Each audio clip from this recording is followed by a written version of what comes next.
Hey guys, wanted to give you an update on where everything is at with the Lego business. I've developed the Lego sorting machine a little bit since the last time I created a video.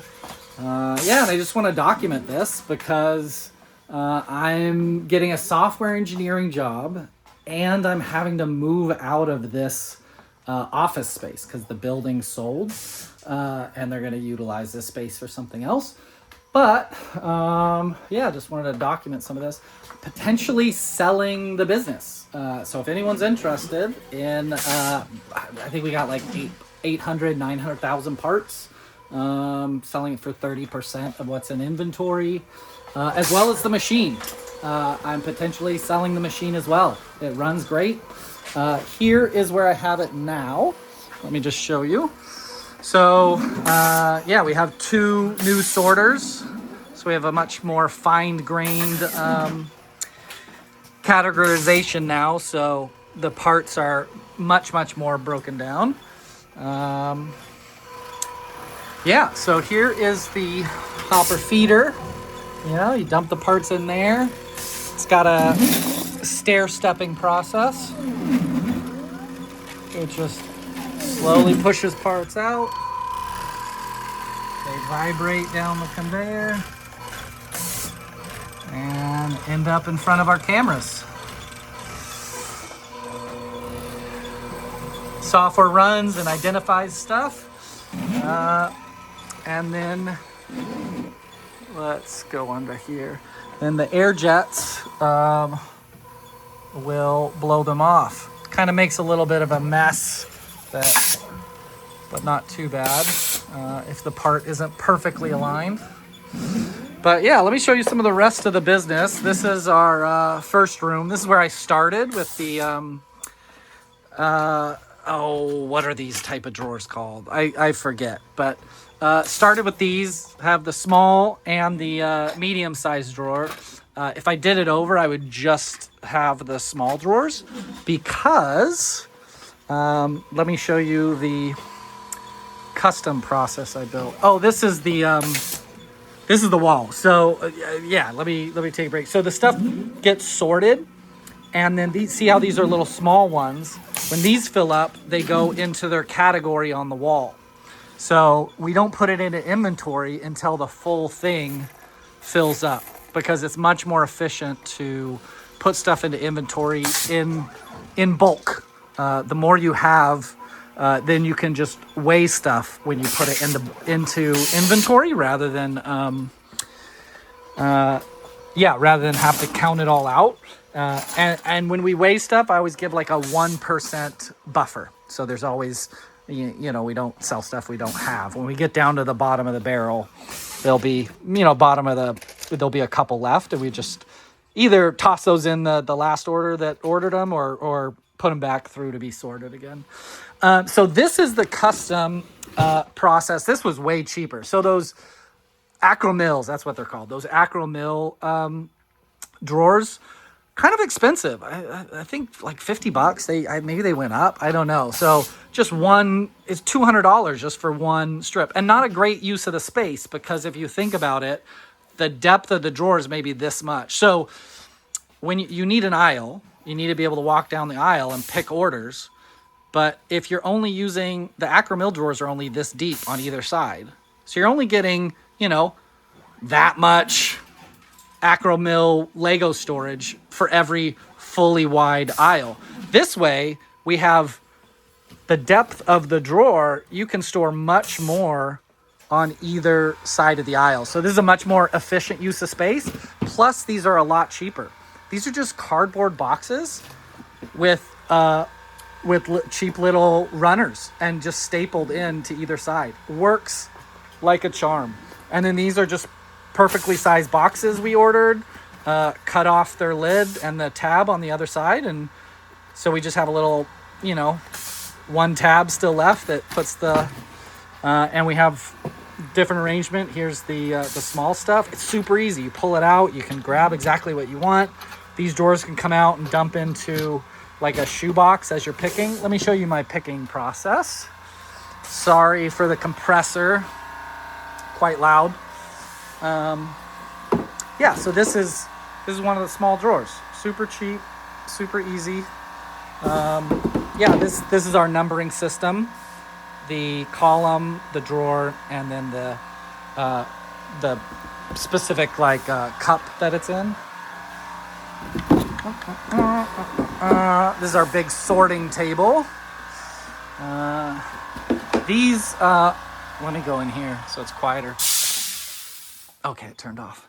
These are the shoe boxes that we get from Walmart. This is the cheapest I found them. Is a big thing of them. I think 40 of them or something from Walmart at a time, or 80, something like that. This is our numbering system. It's super easy. So this is like column 9. So everything here is going to be 9, bottom, top, everything. So we have all the A's up top, and then B starts here, C, D, E. And then even there's room down here for these boxes, which is great. So we have small drawers, the large drawers, and then the shoe boxes for the really large stuff. And so that's our numbering system. Super easy. This is kind of how I pick. I found this. It's a little trolley to work on cars, an automotive trolley here, and we can pick multiple orders if we want, or if it's a really large order, we just pick an order. So let me explain what I'm talking about. This is actually really nice and efficient, something we do different than most sellers. So hopefully that personal information didn't come through on there. Let me see here.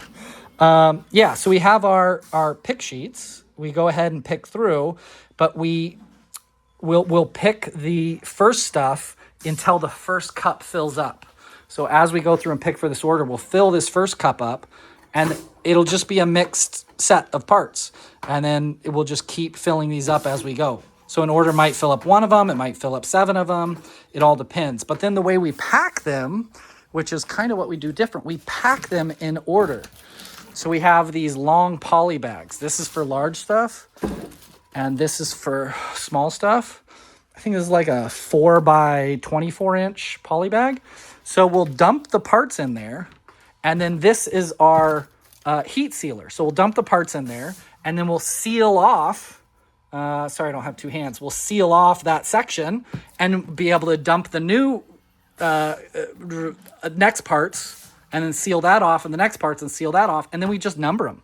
We just take a marker and be like, hey, this is the first bit of parts, this is the second bit of parts, this is the third bit of parts, and it correlates with what's on the pick sheet. This will be, they'll see, hey, everything's in that first sealed section, everything here's in the second sealed section, and then everything's, so it makes it real easy when you receive it to double check your order. Let me think if there's any other little things that we do. We ship in these boxes, just 4x4 from Uline, super easy. And then we have 4x8, and then it goes up. Excuse the mess, 8x8, and it just goes up from there. And we have these, our packing paper is just this super cheap from Uline. We bought a whole box of it. We can just crumple it up and put it in there. It's this stuff here. Anyway, yeah, that's the business. Been buying from Goodwill auctions. It costs me an average of like $3 a pound is what I'm buying parts for. There's about 500 to 600, maybe. I always estimate about 550 parts per pound. We're selling parts for 12.5 cents a piece. I think last month we did 10,000 gross is what we sold, $10,000. But yeah, this is the business. Hope some of this information helps if you're running your own Lego business. You can, if you want any information on how to build some of this, we went through a lot of iterations of how to store stuff, how to pack stuff. This is real cheap to build if you have an air gun to just measure it out and yeah. Or if you're interested in the Lego sorting machine, I'm selling that. If you're interested in Lego inventory, I'm selling the inventory for 30% of its retail price. just let me know. I mean, I probably have about 400 pounds, I'm guessing, of bulk Lego as well. Some of that has already been sorted and just hasn't gone into inventory. So I have a whole wall here of stuff that as it fills up, it goes into inventory. So this will be, you know, this category is ready to be put into inventory. A whole thing of these. They just need to be color sorted. Unfortunately, I never built a color sorter. I didn't have room. I just have the part sorter. But yeah, I'll try to put a link in the description for the BSX file. If you want to look at the inventory that we currently have. And maybe I'll put some other information there about the business, like business numbers, how much it's costed me to do things, in case you're interested in starting your own Lego business and are curious about numbers. Or honestly, if you're curious about buying my business, if you want to start one, but you don't want to start from zero, getting to close to 1 million parts is a long road, even with a automated Lego sorting process. That machine running 8 hours a day, you could put 100,000 parts or more, I think, through it. It does somewhere between 10 to 15 parts per minute. I don't put the, you still have to break stuff apart when you get it, before you put it through the machine. And I don't put bricks, like while we're breaking stuff apart before it goes through the machine, I just have them pull out the bricks because they're so common and easy to sort by hand, and the plates. So bricks and plates don't go through and of course oversized, don't go through the machine, but everything else goes through